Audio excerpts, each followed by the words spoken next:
Welcome, Kalyani. It's great to have you here today. So nice to see you again. How are you? Namaste. Thank you. Namaste to you, and welcome to In-2-Views. In-2-Views is my series of podcasts talking to thought leaders across the world. Wonderful.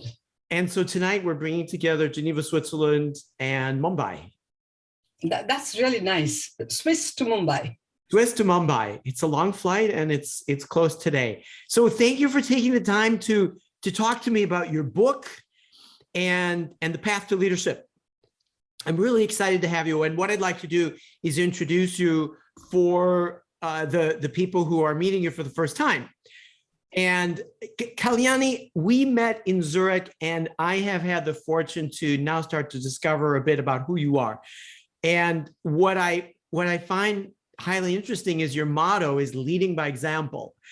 And I understand that you have a 30-year plus in reaching an impactful journey in the field of education. And you are a postgraduate from the Economics Delhi University. You have a master's education from Mumbai University. And if I understand, you have been teaching pan-India at different types of schools. Right now, you're head of school in Mumbai, Hirandani Foundation School. You are publishing articles and books in scholastic topics. You're also on the advisory board of NGOs for the cause of education and social upliftment. And I understand you're fond of writing, motivational speaking, and conducting in-house workshops for teachers and parents. And when we met, you were off to the United States to visit your two sons, who I believe are settled there with their spouses. Right. So your vision statement piqued my interest, continually improving the quality of education by providing instructional leadership for research-based reading programs, fostering a safe environment conducive to learning and championing potential involvement. So when one meets you, you can feel your dedication and how you implement successful programs for lasting results. And in looking into your material, I see that you have a favorite quote by somebody I so admire, which is Stephen Hawking. Look up at the stars and not down at your feet. Try to make sense of what you see and wonder about what makes the universe exist, and just be curious. So it's great to have you here today, Kalyani. And I was wondering if you could relate from your perspective how we met. I thank you. I'm so privileged to be here. And I think thanks to the COVID, with all its miseries and tragedies, it also had a silver lining that we are able to meet like this and has made this entire world one. Now, coming to the fact that our meeting has been very, very, I think, eventful, because I think I should say thanks to Sophia Loren.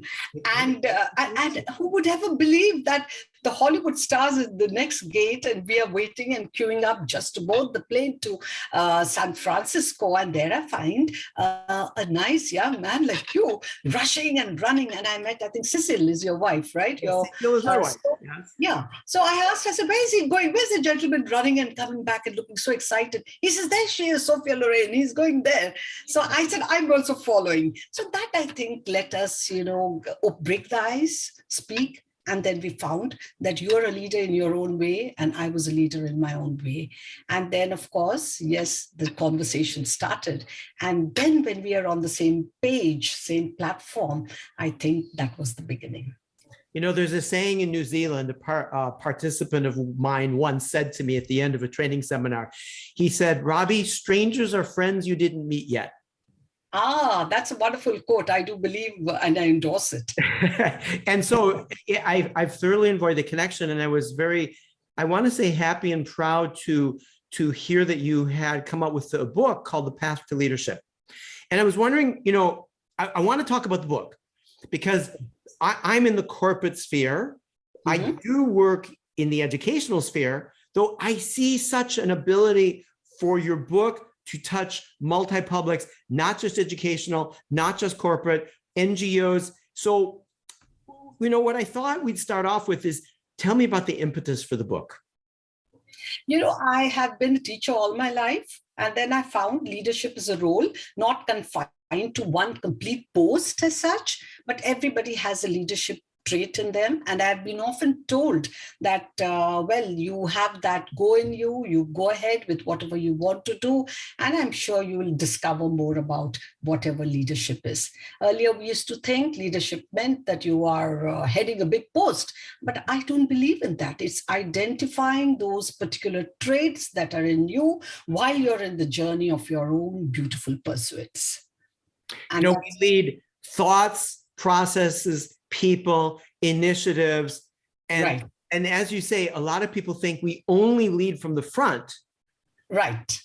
So many stories from your book and your teaching is we actually do a lot more leading from the back than the front. Yes, we have to lead. Haven't you seen the shepherd, how he takes the whole flock of sheep?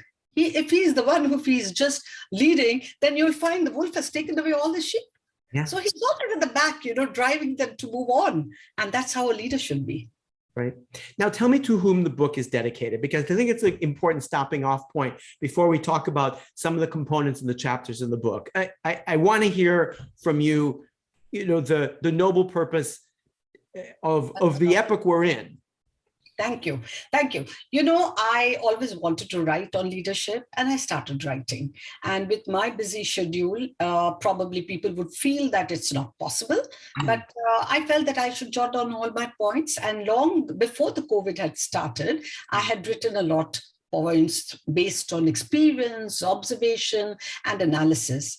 We are siblings, and I have dedicated it to my brother because we had gone through a very difficult period of COVID, and he being a doctor and a surgeon and right as a COVID frontline worker, he worked tirelessly. And yes, of course, it's a tragedy that has happened, and we learned better. And since he was a board leader himself in the family, where he was the one who would take lead for any initiative that was there in us, I thought I could dedicate it to him. And it came out at the time when he passed away, when I knew he would have been so happy. And in writing this, I made my nieces and all happy, who discovered more and more about him through the traits that I have written. Thank you. Well, I'm happy and proud to be able to bring it to life, as we say. And I did have the fortunate experience of reading it on Kindle. And I would direct people to that, and I will give the place where people can source the book across the world. So let's get into the book. So if I start with the book, I know that there are 11 eyes that take us through the book. Yes. And though you start off by saying it's not just the 11 eyes, there's the eye of leadership. And tell me about the eye of leadership, because the letter I does not occur in the word leadership. So what does that embody for you? Yes, we always use that word I as in a very different sense, right? We say, no, you're not supposed to say I, me, myself. But we fail to realize in that the I is very important. Okay, so I thought that if I discover all those eyes within ourselves that are lying, it is better for us to get this strength together and get the we moving. So I wanted to be a little more innovative. I wanted to be a little more unique, rather than writing the usual way of huge diagrams and everything, because now everybody's educated, we all know about it. So I went slightly in the philosophical way and brought it out by observing everything. So that is how I felt that it's very important who you are. You have to discover yourself first. And when you discover yourself first, you're in a better position to understand the opposite person. That's interesting, because when I coach leaders, the first question I have is, who are you? Who do you want to be? And all of their sentences, and they start with I. Yes, that's what I want to tell you. and so I liked what you said, that you specifically chose it. It's the only identity at any given point of imagination, the who am I of leadership. It's not about aggression. It's not about stubbornness, despondency, or dictatorship. On the contrary, it's about leading the team as a unit and not walking ahead alone, expecting others to follow. It's about inspiring the team to walk along and contribute, and a collective process of fellow team members. It's about leading by example, walking the talk, leading from the front, establishing the rules of the game, and establishing a common platform together. So when I read this, from my perspective, this is a broad-based book that is not just for the educational field. So how has the take-up been in the corporate world? Okay, that's a wonderful question. Thank you, Robbie. You've asked me this because we do have a lot of, I interact with the corporate world as well, in the sense, not that their children are studying in our school, and a lot of them come with a lot of mindset, and they talk to me, and then I felt that, there is a lot that one could also understand themselves by juxtaposing both your corporate leadership and the school leadership. Because finally, at the end of the day, it's not only managing people, but it's also managing yourself along with the people. And that, I think, is a very golden rule. If only you know how to manage the others and first manage yourself to learn how to manage the others. And in school, we teach the children that. And so I think for the corporate world also, it's a very good lesson. They need to know that you can't just fulfill certain goals. Management is just a part, but larger picture is the leadership. Every manager cannot be a leadership. Nope. But every leader can be a manager. That's for sure. And there are many out there who are managers and good at it. And their next development point would be to move to leadership. I like the word mindset because, language is never innocent. And you've brought that to the fore in your book, because in the word mindset, there are two words, mindset. So I think what you're doing by challenging corporate leaders to unset their mind into some of the human sides of leadership and not just seeing it as managerial work. Absolutely right, because it's the unfolding of the new. You don't become rigid, because there's a tendency to get rigid when you're trying to derive only results, and it's very objective oriented. So I feel it is not the question of only the objectives. It is much more in the journey that you are leading. So that's what I wanted to break, that complete mindset, and bring about adaptability, and more so at the present times. You see, we've got to be more resilient, more adaptable, and we've got to break that mindset that used to be there pre-COVID times. I had a yoga instructor several years ago, and I told him, I said, I told my age, 50 some, and now I'm 58.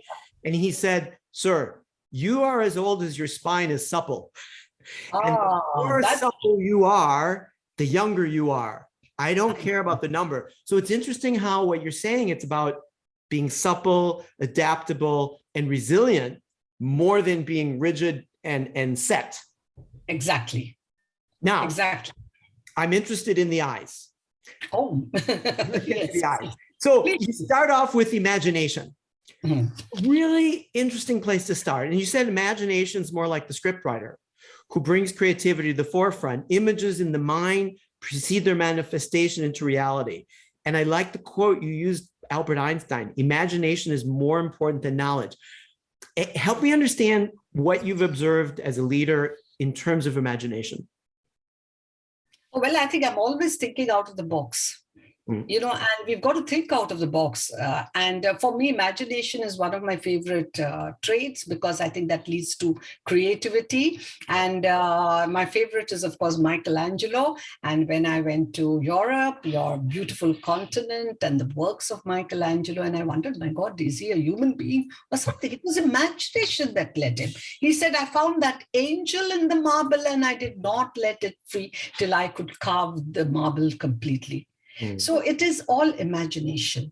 And we've got to give respect to this imagination, because out of that imagination, there would be something that would have come out. So for me, I feel imagination for a leadership helps in tiding over all the odds. Because I can be book smart. So if I don't have imagination, what I'm thus understanding is the book smart won't help me at all. I agree. So, okay, so after imagination, you then move to insight. Mm-hmm. And you juxtapose so well the difference between insight and imagination. Help me understand, for the people listening, the primary difference for you between the two. See, imagination is spur of the moment. Insight is something that you've got to relate with the people around you, and you've got to be imparting it, because powerful insights are very important, and it comes with only very, powerful people who have very powerful thoughts.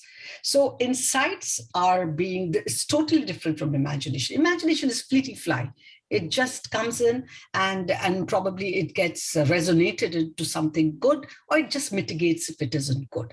But insights are something that are learnings. Insights are related with learnings, whether it's in the corporate sector or in the end. We deal with children who are tender, so they are able to grow with the powerful insights that they get from us. And I'm sure the same happens in the corporate sectors with the young aspirant youth who want to reach at one particular goal. That is what I felt. Yeah, the parallel I draw is that the insight is you had the experience. What do you take from it? What do you learn from it? What is your learning agility help you so that when you're faced with it the next time, that you have something that you can tap into. There's a cycle which I remember is plan, do, check, act. And yes, if I don't have insight, I can't plan. There's nothing to check. All I do is do, and I do and act. So do, act is an incomplete cycle. So what I'm understanding is insight is allowing that plan, do, check, think, act cycle to take place. Yeah, the cycle to flow and revolve.